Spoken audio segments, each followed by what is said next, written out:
오늘의 큐티 말씀은 마가복음 9장 14절부터 29절입니다. 제목, 기도 외에 다른 이유가 없다. 먼저 앞뒤 문맥을 살펴보겠습니다. 예수님께서 제자들과 함께 가이사랴 빌립보 지역에 가셨는데 그곳에서 예수님의 정체성에 대해서 말씀하십니다. 또한 고난 받으실 것에 대해서 말씀하셨습니다. 그리고 제자들에게 자기를 부인하고 자기 십자가를 지고 따르라고 하셨는데 예수님의 영광에 동참할 것을 미리 말씀하신 것입니다. 6일 뒤에 변화산에서 예수님의 영광스러운 모습을 보게 되고 이후에 예수님의 부활과 성천 때의 영광스러운 모습을 보게 될 것입니다. 6일 뒤 예수님은 베드로와 안드레와 요한을 데리고 높은 산, 변화산으로 올라가셨는데 그곳에서 엘리야와 모세와 함께 말씀을 나누는 것을 제자들이 보았습니다. 베드로는 영광스러운 이 자리를 잊고 싶지 않아서 초막을 치고 살자고 하지만 제자들이 가야 할 곳은 산 아래 나머지 제자들이 있는 곳 바로 세상입니다. 변화산에서 내려왔을 때 분위기가 심상치 않았습니다. 율법 학자들과 논쟁이 있었는데 다름 아닌 더러운 귀신에 들린 자기 아들을 살려달라는 아버지의 간절한 부탁이 있었습니다. 제자들은 귀신을 내쫓지 못하였는데 예수님은 믿음이 없는 세대라고 꾸짖고 있습니다.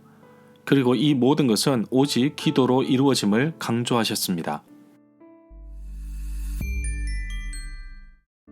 문단을 나눠보겠습니다. 14절부터 18절은 율법 학자들과 논쟁하는 나머지 제자들, 19절부터 27절은 믿는 사람에게는 모든 것이 가능하다. 28절부터 29절은 기도 외에 다른 이유가 없다. 14절에 보면 귀신 들린 아이를 고치는 장면이 나오는데 마가복음 9장 14절부터 29절, 마태복음 17장 14절부터 21절, 누가복음 9장 37절부터 43절에 나옵니다. 누가복음 9장 37절에 보면 변화산에서 올라갔다가 다음 날에 산에서 내려온 것으로 되어 있습니다. 이튿날 산에서 내려오시니 큰 무리가 맞을세. 이 사건은 서기관들, 율법학자들이 제자들에게 맞서서 벌인 논쟁의 계기가 되었는데 그 원인은 제자들이 병귀신을 물리치지 못한 무능함에 있었습니다. 17절에 보면 아버지의 진술에 의하면 그 아이는 간질로 고생하고 있었습니다. 이 병은 그리스 사람들은 신이 일으킨다고 생각했으며 유대 사람들은 귀신이 일으키는 것으로 생각했습니다.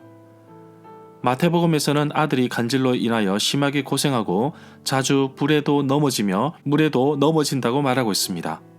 마태복음 9장 15절에 보면 주여 내 아들을 불쌍히 여기소서 그가 간질로 심히 고생하여 자주 불에도 넘어지며 물에도 넘어지는지라. 18절에 보면 이 구절에서 거꾸로져 라는 말이 나오는데 마태복음 17장 15절에서는 아버지가 아들이 간질에 걸렸다고 말하고 있습니다. 누가복음 9장 38절에서는 귀신 들린 아들이 외아들이었습니다. 19절에 보면 이 구절에 믿음이 없는 세대여 라는 예수님의 꾸짖음은 그곳에 있던 모든 사람들을 향한 것이지만 그 중에서도 특별히 제자들을 향한 것으로 이해할 수 있습니다. 마태복음과 누가복음에서는 믿음이 없고 패역한 세대라고 말씀하셨습니다.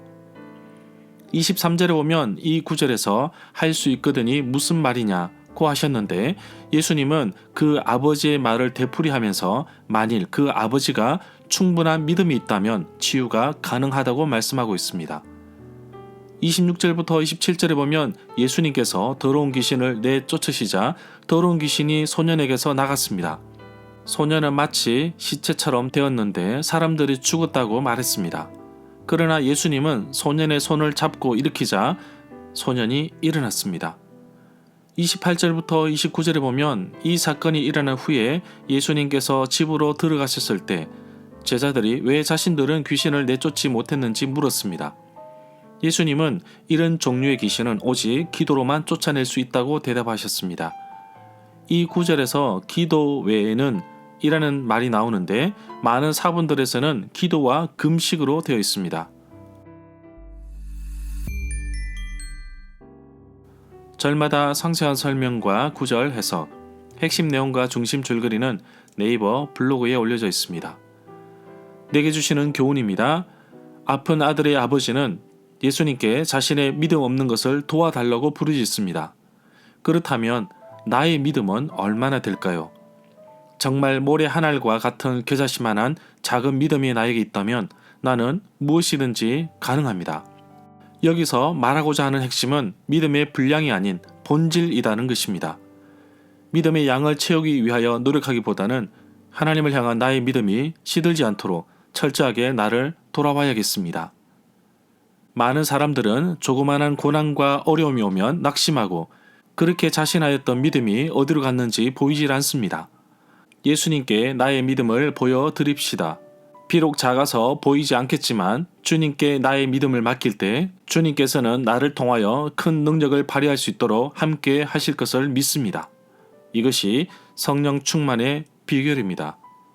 그리고 나의 작은 믿음이 적다는 이유로 부르심에 순종하기를 꺼려 한다든지 아니면 헌신하지 않으려는 경우도 있는데 아무리 작은 믿음이라고 하지만 믿음의 분량이 중요한 것이 아니라 믿음의 본질이 중요하다는 것을 잊어서는 안 될 것입니다.